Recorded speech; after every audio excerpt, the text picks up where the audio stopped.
शरीर से अलग पड़े कटे हुए अंग, उधड़ा हुआ मुंह, चेहरे से आंखें गायब और बदन से लगातार रिस रहा खून। कुछ ऐसी भयानक हालत में मिली है 19 साल की एक लड़की की लाश। लाश की हालत ऐसी कि देखकर उल्टी आ जाए। हरियाणा के भिवानी के खेतों में सड़ रही एक 19 साल की इस लड़की की लाश पूरी हरियाणा सरकार को सवालों के घेरे में खड़ा कर गई। चारों ओर से सवाल ही सवाल गूंज रहे हैं कि आखिर इतनी भयानक दरिंदगी इस लड़की के साथ किसने की। दरअसल मामला भिवानी की एक 19 साल की प्ले स्कूल टीचर मनीषा का है, जिसकी लाश 13 अगस्त को भिवानी जिले के सिहानी गांव के पास खेत में मिली।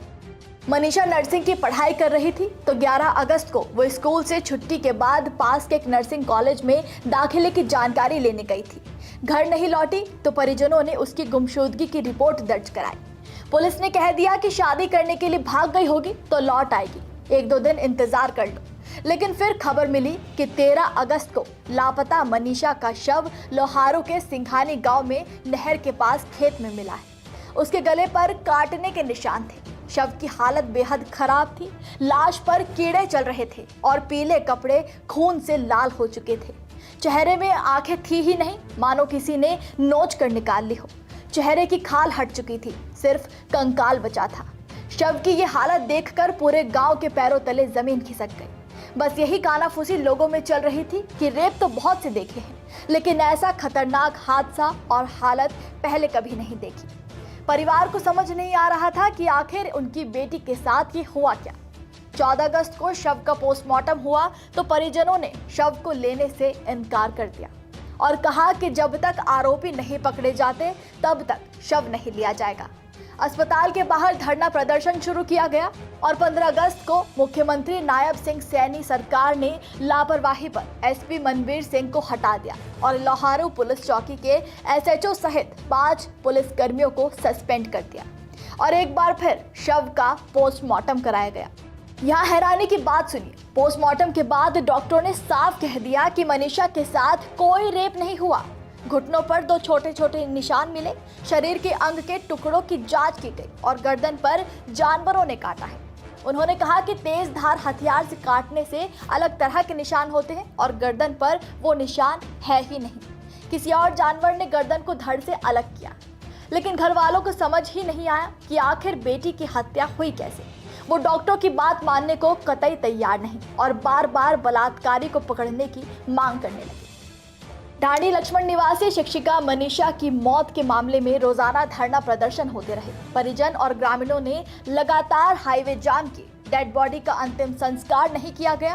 कैथल के गांव कसान में भिवानी की मनीषा मौत केस को लेकर गुस्साए युवाओं और ग्रामीणों ने रोड जाम कर दिया। वो कैथल जिंद मार्ग पर इकट्ठा होकर सड़क के बीचों बीच बैठ गए। इससे वाहनों की आवाजाही रुक गई। ग्रामीणों ने बड़े पत्थर और लाठियां रखकर रास्ते को जाम करना शुरू कर दिया। तो वहीं दूसरी ओर मनीषा के परिवार पर अंतिम संस्कार कराने का दबाव भी प्रशासन की ओर से किया जाने लगा। 17 अगस्त तक धरना प्रदर्शन चलता रहा और 18 अगस्त को जो खुलासा पुलिस ने किया उसने सबके होश उड़ा दिए। एक बार फिर मनीषा का पोस्टमार्टम हुआ, यानी पूरे 3 बार एक ही बॉडी का पोस्टमार्टम होता रहा और इस बार की रिपोर्ट में अजीब खुलासे हुए। पहले पुलिस ने कहा कि मनीषा के बैग से एक सुसाइड नोट मिला है, उसने आत्महत्या की है। पूरे मामले में एक नोट मिलने के बाद अब पुलिस का कहना है कि मनीषा की हत्या नहीं हुई थी, बल्कि उसने कीटनाशक खाया था। उसका गला भी नहीं रेता गया था, बल्कि उसे जानवरों ने नोचा था। यानी कुल मिलाकर मनीषा ने सुसाइड किया। उसके साथ कोई रेप भी नहीं हुआ। पुलिस ने कहा कि मनीषा ने जिस दुकान से कीटनाशक खरीदा था वहां से भी पुष्टि कर ली गई है। मनीषा के बैग से जिस सुसाइड नोट के निकलने की बात की जा रही है उसमें भी ये दावा किया गया कि उसकी हैंडराइटिंग मनीषा की हैंडराइटिंग से बिल्कुल मेल खा रही है। पुलिस के अनुसार मनीषा ने सुसाइड नोट में लिखा, सॉरी मम्मी पापा, मैं मेरी वजह से आप दोनों को प्रॉब्लम में नहीं देख सकती। आप दोनों ने मेरी खातिर बहुत कुछ किया है और वैसे भी मैं सबको दुखी नहीं रख सकती। तुम भी दुखी हो और सामने वाले भी मुझसे दुखी हैं। मैं किसी के साथ गलत नहीं करना चाहती और ना मेरे मन में कुछ गलत करने की इच्छा है। मैं अपने पेरेंट्स का ड्रीम पूरा करना चाहती थी। मैं बस नर्सिंग करती, एनसीईआरटी क्लियर कर चुकी थी और एक नर्सिंग ऑफिसर बनने की मेरे मम्मी पापा की इच्छा थी, जिस सपने को मैं पूरा करना चाहती थी। बट मैं आप दोनों पर बोझ नहीं बन सकती। I am sorry mummy papa, आप दोनों को मैंने कभी हर्ट किया हो या आपका दिल दुखाया हो तो आप मुझे माफ़ करना। और you are my world's best parents. Thanks for giving me this legend life and papa I am thankful to you for giving me life as a princess. अगर कोई हो तो please take care of my parents. Police ने दावा किया कि note में मनीषा ने लिखा है कि मैं मेरी वजह से आप दोनों को प्रॉब्लम में नहीं देख सकती। आप दोनों ने मेरी खातिर बहुत कुछ किया है और वैसे भी मुझसे सब दुखी थे। नोट की पुष्टि भिवानी पुलिस ने की है। इस पोस्टमार्टम पुलिस रिपोर्ट के बाद मुश्किल से परिवार को अंतिम संस्कार के लिए मनाया गया, यानी पूरे 7 से 8 दिन बाद ग्रामीणों की मौजूदगी में धरना कमेटी के सदस्यों और पीड़ित परिवार के बीच रात 12:30 बजे तक बैठक चली और आज यानी मंगलवार को उसके अंतिम संस्कार पर सहमति बनी थी। तो वहीं मनीषा के पिता संजय का भी वीडियो सामने आया जिसमें उन्होंने अपनी बेटे का अंतिम संस्कार के लिए राजीनामा दिया। मंगलवार सुबह इसका खुलासा होने पर भिवानी में ग्रामीणों की पंचायत हुई। उन्होंने इंसाफ मिलने तक मनीषा का अंतिम संस्कार न करने के लिए कहा। माहौल को देखते हुए सरकार ने भिवानी और चरखी दादरी में इंटरनेट बंद कर दिया। दोनों जिलों में 19 अगस्त यानी आज सुबह 11 बजे से 21 अगस्त की सुबह 11 बजे तक इंटरनेट बंद रहेगा। इसके अलावा दूसरे जिलों से भी भिवानी में पुलिस फोर्स मंगाई गई है। पानीपत से 108 कर्मचारियों वाली एक पुलिस कंपनी सुबह ही भिवानी भेजी जा चुकी है। तो वही मीटिंग के बाद पिता संजय ने कहा था कि वो पुलिस जांच से संतुष्ट है और आज यानी मंगलवार को अंतिम संस्कार कर देंगे।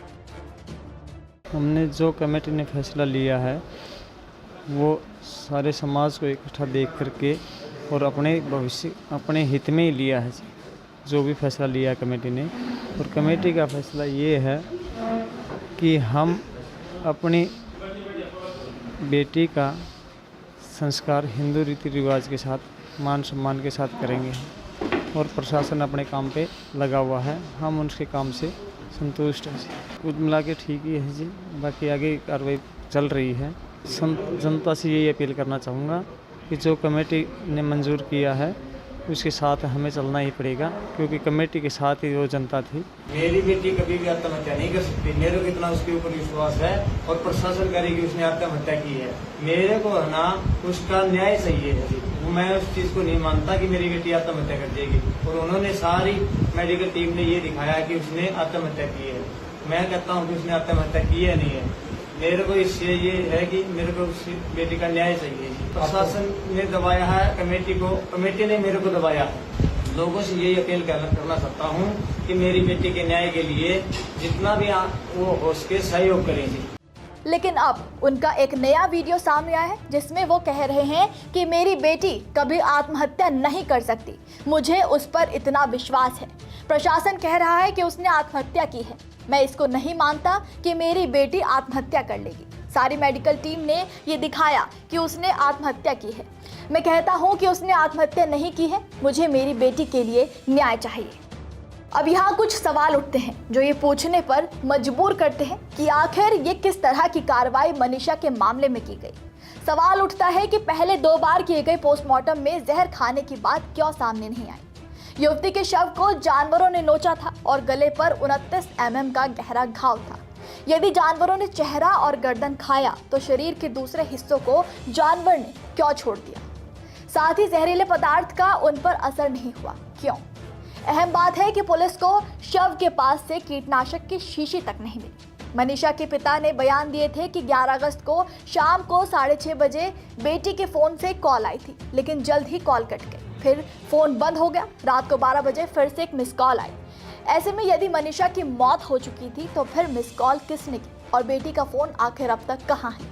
और रही बात आत्महत्या के दावे की, तो परिजनों का कहना है कि मनीषा बेहद ही खुशमिजाज और महत्वाकांक्षी लड़की थी। एक नर्सिंग ऑफिसर बनकर मम्मी पापा का सपना पूरा करना चाहती थी। तो फिर आखिर इस हालत में आज उसका शव क्यों मिला है? आपको बता दें कि जिस हालत में मनीषा का शव मिला है उसका चेहरा देखकर ऐसा लगता है कि किसी ने उस पर तेजाब से वार किया है। लेकिन पुलिस का कहना है कि उसका चेहरा कीड़ों ने खा लिया। फिलहाल पुलिस इस मामले की जांच कर रही है, लेकिन सवाल गंभीर है और जवाब आप दीजिएगा और इस पूरे मामले पर आप अपनी राय जरूर रखिएगा। नमस्कार, मैं हूं मानक गुप्ता।